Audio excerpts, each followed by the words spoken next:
Do you know what to look for when buying a pet tracker? I'm the CyberGuy, and if you're a pet owner and lover like me, you know that there is nothing more important than keeping your furry friends safe.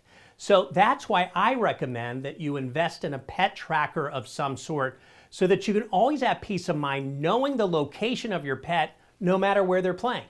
There are lots of pet trackers on the market, so before you make your choice, here are the features you should look for the most. First, does it offer live tracking? If you're not able to check the location of your dog or cat 24/7, it may not come in handy in the moment you really need it.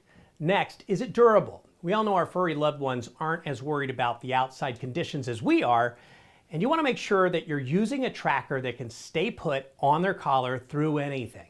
Then, are you required to pay for a wireless or GPS satellite connection?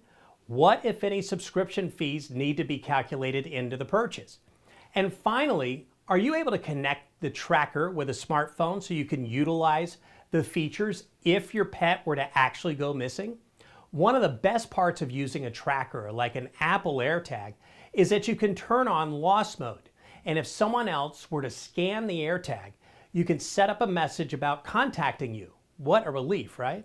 That's why Apple AirTag is my top pick for a pet tracker this year. And you can pair it with the Pup Culture AirTag dog collar holder. It slides right onto the collar so it's not dangling around your pet's neck. It's extremely durable and you get used to all the great features of an AirTag while knowing it's safely attached to your pet's collar. To see the rest of my top picks for pet trackers and more tech products you can use every day, head to cyberguy.com and sign up for my free newsletter.